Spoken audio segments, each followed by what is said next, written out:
go, let us go, let us go. It's your boy, Dways on Blaze, Dways on Blaze. What's good, fam? It's your boy, Dways on Blaze. You know the name, you know the face, you know the time, you know the place. And today we're back again, brand new react. Matter of fact, okay, let's get into it, guys. This is P that G. They say Usimamane is fed up. I don't know why, bro. He's mad, he's angry. Let's get into it. Like, comment, and subscribe. Let's go. Sparked some controversy. Let's start that again, please. From the top, please. What's going on, you guys? So check it right. Usimamane just dropped the deluxe version of his album 20th, and man, has it sparked some controversy.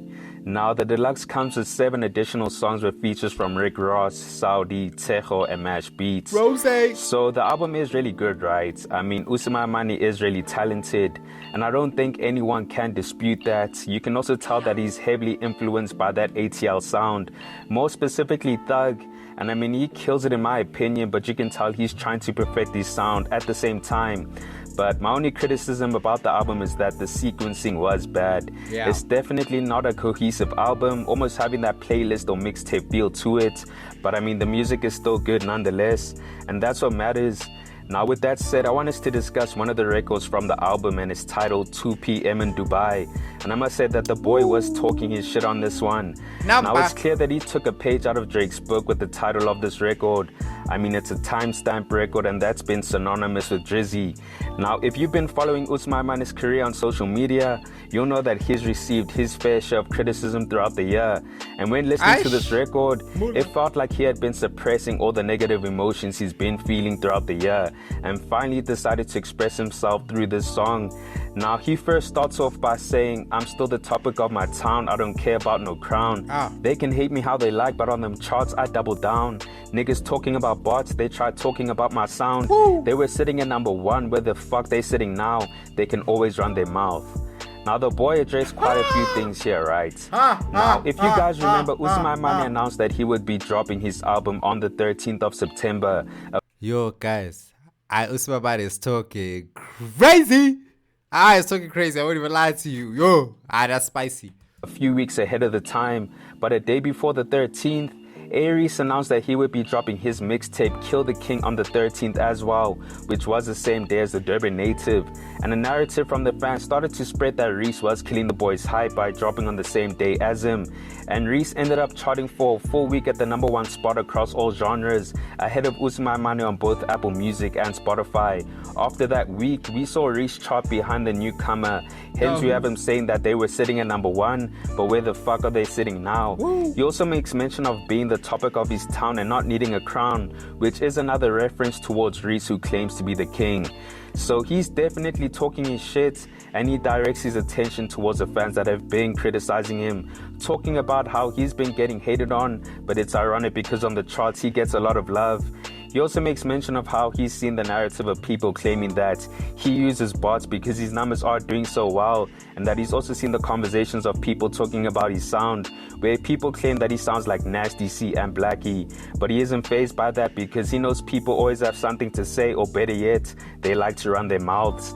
Now he closes off the verse by saying, "We'll always rap about my pain, always staying in my lane. As long as we running the street, don't give a fuck who run the game. As long as they gon' see my name, then it's always gonna be hate. I'm #2, they celebrate. I'm #1, they gonna blame."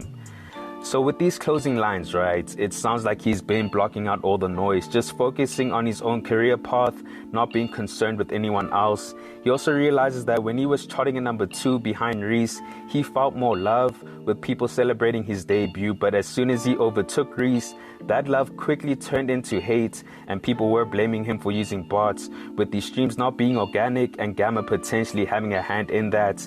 Now, what I will say is that on social media, more specifically X, the kid has received more hate than love ever since overtaking REECE on the charts, which is unfortunate because he's still new to the game, and I'm sure that can be disheartening to witness. But I don't think that's necessarily true. I don't think he's received more love more love before he was #1. I feel like after he was #1, the glazing went through the roof. I think that's just X. I think it's just Twitter. Twitter just be hating, G. But at the same time, this is hip hop and it's definitely competitive. And with Reece having a cult following with the Slimes, overtaking their favorite artist comes with its own challenges. And I mean, that fan base can be relentless, especially if they feel as if the industry is robbing their fave.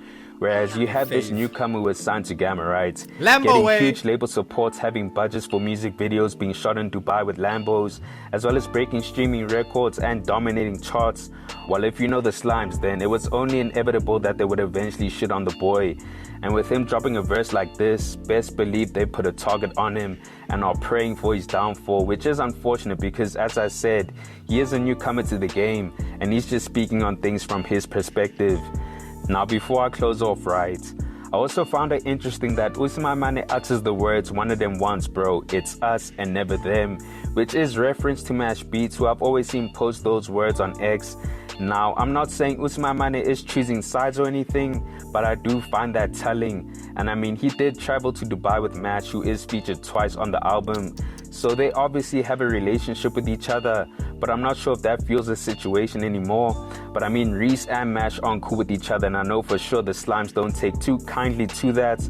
All I'll say is that it's going to be interesting to see how things turn out from this point onwards. I mean, Usimamane didn't necessarily diss Reece on the record. I just felt as if he was taking a moment to finally express all the things he's seen associated with his name in a negative manner. And I can't hate on that because we champion other artists when they do the same. But if Reece responds to this, then it's up. But you guys let me know your thoughts on this. Do you think Usimamane was dissing A-REECE, or was he just addressing all the negativity his name has been associated with? And are you enjoying the deluxe so far? Comment down below. Yeah, man. I'm definitely enjoying the deluxe. I'm enjoying the extra additions to the project. Hey, man, one thing I can say is I think it's about time that Usimamane kind of stands on his own too and says, yeah, bro, I'm that guy, bro. Whoever wants smoke can get it. I think, like I said earlier, it's either he goes on an apology tour or he grabs his nuts and says, bro, I'm that Negro. Okay? And I think he's finally kind of accepting that, yo, bro, I'm that guy. But my thing is, you know, I don't want to be too repetitive, but it's just the glazing is a bit too much. But it's fine. Let's see how he does. Let's see how he goes. Was that a shot at Reece? Probably. I mean, he's linked up with Bash in Dubai. You know, they're all happy honeymoon in Dubai type vibes. I'm playing, but you know, they were cozy in Dubai, bro. They were living their life together. Lambos. I mean, of course, they developed a relationship, a bond.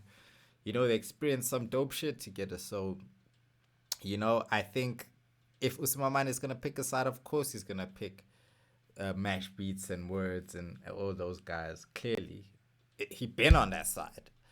For me, it's kind of just refreshing to at least see the game. Like, there be things happening, there be controversy, there was a time the game was getting pretty boring, but there was nothing really happening.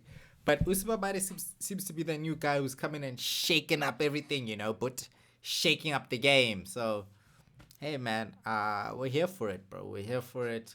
I don't think Reece will respond. I don't think he should respond, to be honest with you. Why I say I don't think he should respond? Because I feel like Reece has nothing to gain in this situation. At all. At all. Reece has nothing to gain from this beef, bro. Whereas Usimamane has the world to gain from everything he does at this moment. So I would just let it be. Let it slide at this point. If I was Reece, I would have never tried to step on his release. That's one thing Reece probably shouldn't have done. You know, no matter how it was, the situation, this was the young new guy. Let him have his moment, Reece. You've had your moment, you know. That's one thing I would say Reece is at fault for. He should have never stepped on Usimamane's release. Yeah, so I guess this is just the consequences of that. But anyway, guys, it's your boy Dways. Blaze, what do you think about Usimamane? Do you feel like, yo, he's finally stepping up and saying, yo, I'm that guy, F everybody? Or do you feel like he's just kind of addressing certain things that are going on in his life and that the internet is saying about him? Which one is it? I don't know. But guys, yeah, man, I'm going to leave it there. Like, comment, and subscribe, you heard? It's your boy Dways on Blaze and I'm out of her. Yes, sir.